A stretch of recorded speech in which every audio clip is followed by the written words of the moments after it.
আসসালামু আলাইকুম। সুপ্রিয় দর্শক, শুভেচ্ছা জানবেন। এরই মধ্যে আপনারা জেনে গেছেন যে সৌদি আরব, তুরস্ক এবং পাকিস্তান একটা প্রতিরক্ষা জোট গঠন করেছে, সামরিক জোট। এবং এই জোট অনেকটা ন্যাটোর মতো।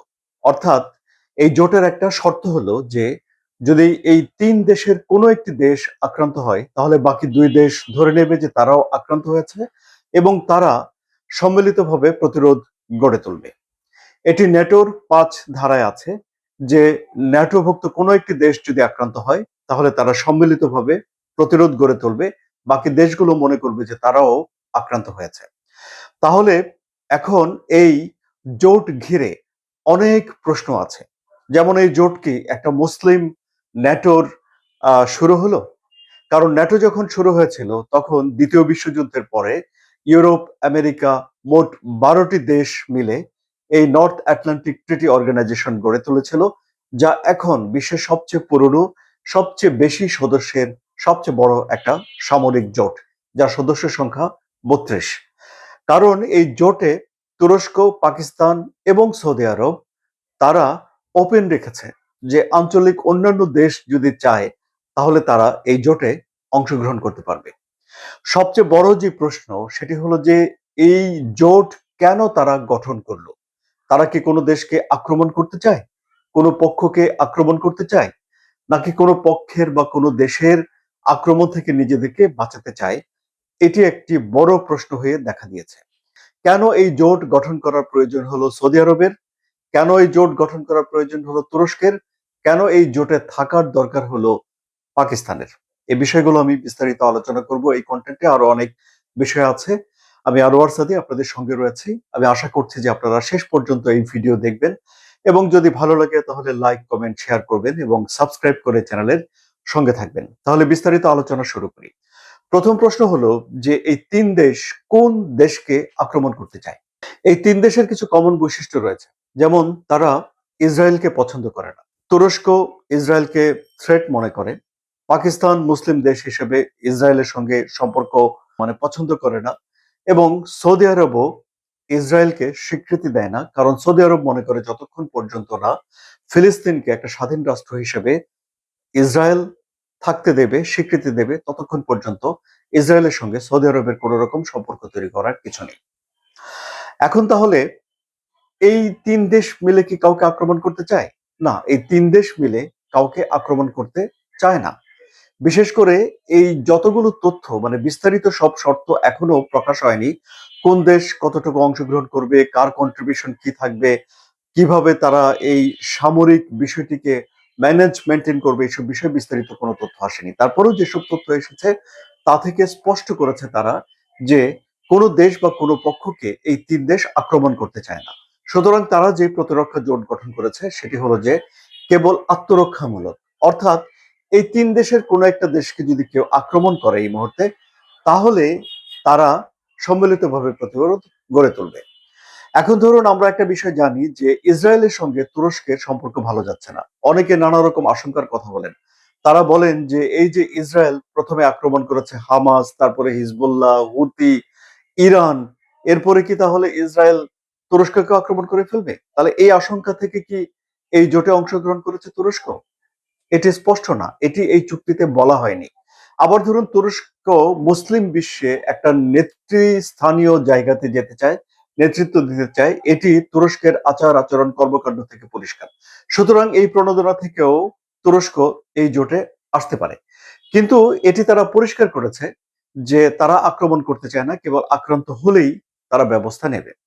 এখন ধরুন এই মুহূর্তে আক্রান্ত হওয়ার ঝুঁকিতে রয়েছে হলো সৌদি আরব। কারা আক্রমণ করতে পারে? আক্রমণ করতে পারে হুথিরা। এবং হুথিরা সৌদি আরবে একটা হামলা করেছে, বেসামরিক মানুষ মারা গেছে বলে বিভিন্ন গণমাধ্যমে খবর এসেছে। আরো বড় ধরনের একটা আক্রমণ সৌদি আরবে করা হতে পারে বলে আশঙ্কা করা হচ্ছে। এগুলো আশঙ্কার বিষয় এবং এই পরিস্থিতিতে সৌদি আরব এই চুক্তিটা করলো। এবং আপনারা জানেন যে ইরান এবং যুক্তরাষ্ট্রের মধ্যে যে যুদ্ধ পরিস্থিতি সেটি এখনো শেষ হয়নি এবং এই যুদ্ধ ছড়িয়ে পড়ার এক ধরনের আশঙ্কা রয়েছে। খুবই জটিল একটা সময়ের ভেতরে এসে এই জোট গঠনের কথা ৩টি দেশ ঘোষণা করলো। যুক্তরাষ্ট্রের নিরাপত্তা বলয় সবসময়ই সৌদি আরবের সঙ্গে রয়েছে। এবং যুক্তরাষ্ট্র থেকে বিপুল পরিমাণে সমরাস্ত্র সৌদি আরব ক্রয় করে। সামরিক একটা পার্টনার সৌদি আরবের, এটি আমরা বলতে পারি। সৌদি আরবের সঙ্গে যুক্তরাষ্ট্রের এই পার্টনারশিপ যে ঠিক আছে, তার একটা প্রমাণ গত কিছুদিন আগে দেখা গেছে। ইরাকে মিলিশিয়াদের উপরে একটা হামলা হয়েছে যৌথভাবে, সেটি সৌদি আরব এবং যুক্তরাষ্ট্র যৌথভাবে করেছে। যদিও ইরাক যুক্তরাষ্ট্রের বন্ধু দেশ, তারপরেও ইরান সমর্থিত শিয়া গ্রুপের উপরে যুক্তরাষ্ট্র এবং সৌদি আরব একটা হামলা করেছে। কেন? কারণ হলো যে সৌদি আরবের তেল রিফাইনারিতে এই শিয়া গ্রুপটি হামলা করেছে বলে ধারণা করা হচ্ছে। এমনিতে ধরুন পরিস্থিতি মোটামুটি ভাবে সৌদি আরবের জন্য ঠিকই ছিল। সৌদি আরব যুক্তরাষ্ট্রের সঙ্গে একটা ভালো সম্পর্ক মেনটেন করে আসছিল। ইরানের সঙ্গেও যে সৌদি আরব যুদ্ধে লিপ্ত হয়ে যাচ্ছিল তা নয়। যদিও যুক্তরাষ্ট্রের ঘাঁটি থাকার কারণে, যুক্তরাষ্ট্রের ঘাঁটিতে সৌদি আরবে যেগুলো অবস্থিত সেখানে ইরান হামলা করেছে, কিন্তু তারপরেও দুই দেশের ভেতরে যুদ্ধ বেঁধে যায়নি। এমনকি সর্বশেষ আমরা দেখতে পেলাম যে সৌদি আরবের যে ক্রাউন প্রিন্স মোহাম্মদ বিন সালমান, তিনি ডোনাল্ড ট্রাম্পকে ফোন করে বলেছেন যেন যুদ্ধটা দীর্ঘায়িত করা না হয়, কারণ সৌদি আরব ঝুঁকিতে পড়ে যাচ্ছে। কিন্তু সৌদি আরব এই যে জোট গঠন করে আরো অনেক মানুষকে সঙ্গে নিতে চায়। যেমন পাকিস্তানের সঙ্গে একটা চুক্তি করেছে দ্বিপাক্ষিক, যদি সৌদি আরব আক্রান্ত হয় তাহলে পাকিস্তানও ধরে নেবে যে পাকিস্তান আক্রান্ত হয়েছে।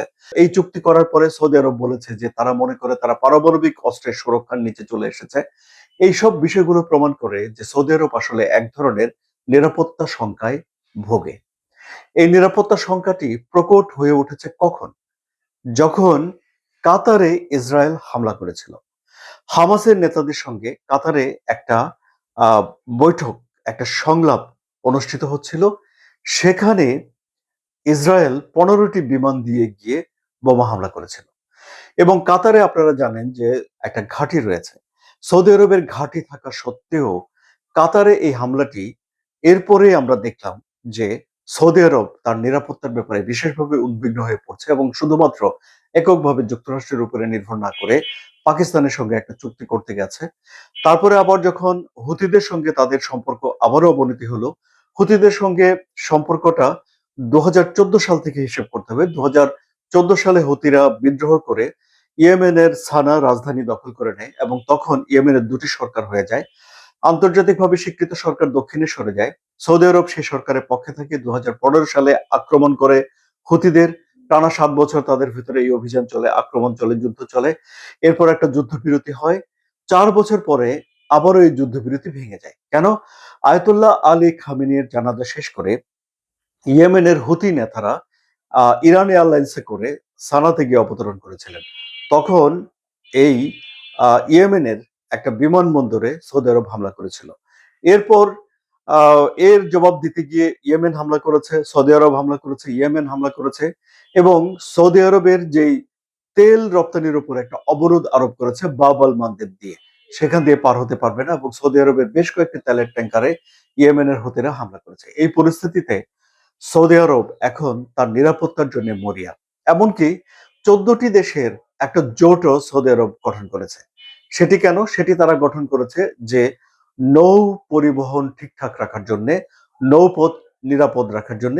এবং সেখানেও বলা হয়েছে যে কোনো দেশ বা গোষ্ঠীর বিপক্ষে এই জোট গঠন করা হয়নি, এটি গঠন করা হয়েছে নৌপথ ঠিকঠাক রাখার জন্য বা নিরাপদ রাখার জন্য। এবারে যেই জোট গঠন করা হলো, এই তুরস্ক, পাকিস্তান এবং সৌদি আরব ত্রিপক্ষীয়, সেখানেও বলা হয়েছে যে তারা আসলে কাউকে আক্রমণ করতে চায় না, যদি আক্রান্ত হয় তাহলে তারা ব্যবস্থা নেবে। এখন প্রশ্ন হলো যে কিছু কমন বৈশিষ্ট্য এই তিন দেশের ভেতরে রয়েছে। যেমন এই তিন দেশের সঙ্গে যুক্তরাষ্ট্রের সম্পর্ক ভালো, অর্থাৎ এরা যুক্তরাষ্ট্রের এদিকে আমরা ধরতে পারি। আবার ধরুন এই তিন দেশে যারা মুসলিম, সংখ্যাগরিষ্ঠ মুসলিম দেশ এবং সেখানে সুন্নি মুসলিম রয়েছে। তাহলে কি এটি শিয়া সুন্নি এই বিভেদকে উস্কে দেয়? এটি বলা যায় না। আবার ধরুন এই যে চুক্তিটা হয়েছে, চুক্তির নাম হলো মক্কা প্রতিরক্ষা চুক্তি।